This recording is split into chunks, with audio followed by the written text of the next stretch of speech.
Būkit laimingi tada, kada iš tikrųjų suvoksite, jog turi tik vieną gyvenimą, pakartoti jo niekas neleis, juodraščio nebus, bus tik švarraštis. Susimastykite, kur eisite. Būtinai reikia turėti aišku žmogaus gyvenimo vertą tikslą. Dar vienas dalykas, išmokite valdyti ne tik tai protą, ne tik intelektą, ugdykite savo jausmus, ugdykite savyje žmogų. Tai pats sunkiausias dalykas, kurio jūs mokytės čia gimnazijoje, kurio mokė tėvai ir kurio gyvenimas dar jūs mokys ir mokys. Tik tai nepasiduokit, turėkit visada viltį ir žinokite, kad žmoguje neišsenkamos jėgos visada įveikti bet kokį sunkumą. Ir tik juos įveikdamas žmogus stiprėja. Neužmirškit Linkuvos, kad čia toks yra miestelis ir kad reikia jį mylėti.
Na, kas čia geriausias kiaušys?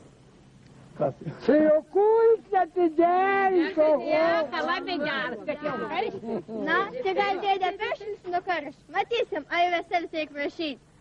Užtat kūlė, aš tau pripėliš, kaip nors šlubą našiu, bet tu man visamiškai kavos. Jau aš tik nekarštu. Vadėlė Petas ir Gonukas, geriausiai šiais. Ar žiūrėk, kad juk tik švari nuo karš. Nepalyg galvelas ne vieno. Ja karš, trauk. Gerai. Kasalo vėlai. Naujo varško pralais, Gaspadinę atrikuos, nei tos pačios nebeduos. Gaspadinę atrikuos, nei tos pačios. Pasaulyje mokytojai yra įvairiai vadinami. Vieni juos vadina gydytojais, kiti vadina sodininkais ir vieni ir kiti yra teisūs, nes mokytojo profesija yra kilni, humaniška. Mokytojas ugdo vaiką nuo mažumės iki 18 metų. Vadinasi, kaip tas mokytojas, sodininkas ar gydytojas bendrauja ir dirba su savo ugdytiniu, daug lemia ir kokia bus Lietuvos ateitis, kokia bus valstybės ateitis.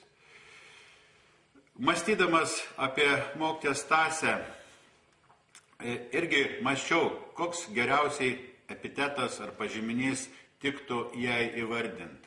Mokytoja, kuri ugdė Linkuvos vaikus 50 metų. Man regis, kad visi linkuviai pritars, kad tiesiog mokytojai Stasiai geriausiai tinka įvardyjimas mokytoja.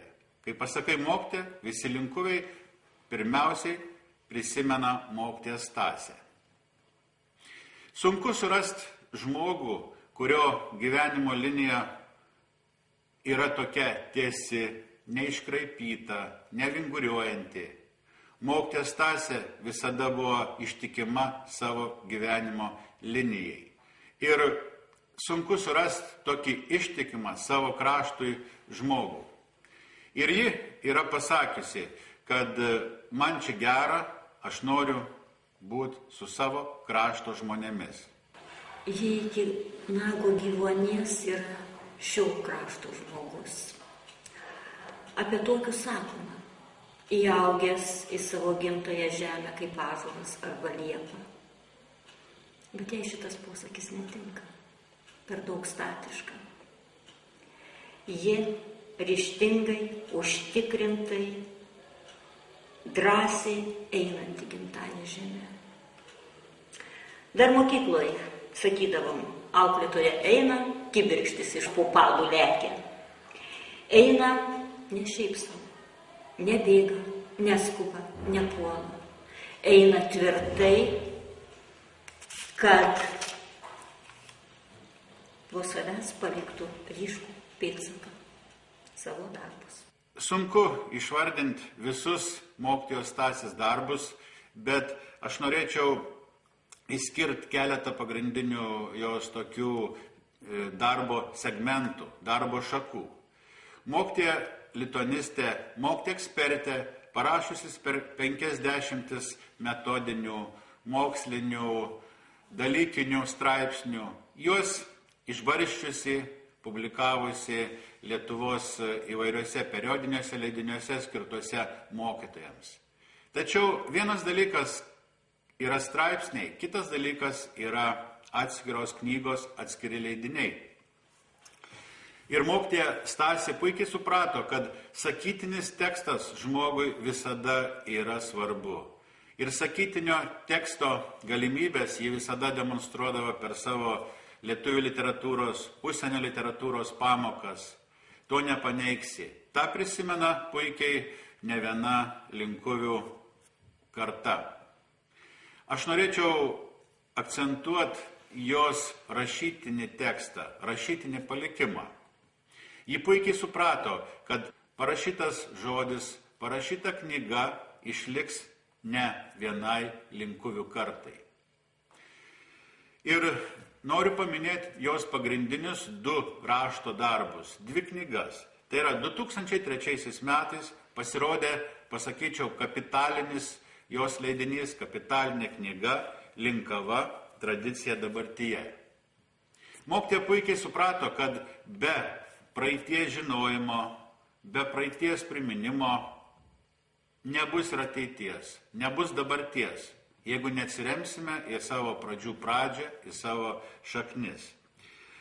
Visi žinom, kad mokytoja per 20 metų, nuo 1980 metų iki 2001 metų vadovavo Linkavos ansambliui, parengė 14 programų ir visas jas išspausdino, perdavė ateities kartoms knygoje Linkava tradicija dabartyje. Šią savo knygą, kuri, aš jau minėjau, yra kapitalinė, nes tokio pobūdžio knygas, tokios didžiulės apimties knygas paprastai pasaulyje rengia ne vienas žmogus. Leidžia skyriai institutų mokslinių, leidžia tautosakos institutai, literatūros institutai. O praktiškai ši knyga yra didžiulis vienos mokytojos darbas. Ir šią knygą mokytoja norėjo įamžinti ne vienos linkuvių kartos mentalitetą, etnografiją, tautosaką, dainas, pasakojimus. Ir visa tai užfiksuota atskiruose Linkavos ansamblio programuose. Gerbiamas Staselė, pasišnekėkime būdu apie sambaris. Sambarių program labai įdomi yra. šitokios programos dar yra nieks paruošęs iš etnografinių. Tamstos ansamblis Lionkavos paruošė tokio programo ir mums labai įdomi yra. Šnekėkimės pakruojietišką tarim, mums daug smagiau. O dabar papasakokit apie sambaris, kada jie būdavo švenčiami, labai senos tradicijos sambari, prašom. Gerai, pakalbėkim taip, kaip pas mum kalb, Kazimierai. Man atrodo, kad istorinius šaltinius minima, kad 16 amžiuje jau buvo švenčiami. Kada pasibaigdavo sėjai, tiek, kiek likdavo grūdų nuo sėjos, suberdavo į vieno vietų, man atrodo, nuo tai pavadinims kilęs sambariai. Sueidavo žmonės, kur gražesnė vieta, prie kokią ežerą, prie upės. Ir svarbiausia, kad būtų berželių. Nu, mūsų krašti, man atrodo, kad ilga buvo švenčiams irgi. Nes šitą amžiaus pradžioj yra žinoma, kad buvo švenčiams sambarį. Tik tai jau kitokia pobūdžia jie buvo. O pasakykit, kaip jūs surinkot, paruošėt ruošdama programą, daug padėjo jums iš kaimo žmonių, kaip sudarėt programą, daug teka važinėti? Nu, teka paieškoti, nes tie dabartiniai žmonės jau nebeatsimena sambarių. Bet yra tokių senesnių žmonių, kad jie dar žino, kad švęsdavo, rinkdavo kaimus ir vienam kitam kaime, ne kiekvienam kaime, švęsdavo sambaris. Va jūsų mamytė, Kalibatinė Ona pasakoja, Lygumietė. Tokia linkuvietė Ona Lukšienė yra pasakojus.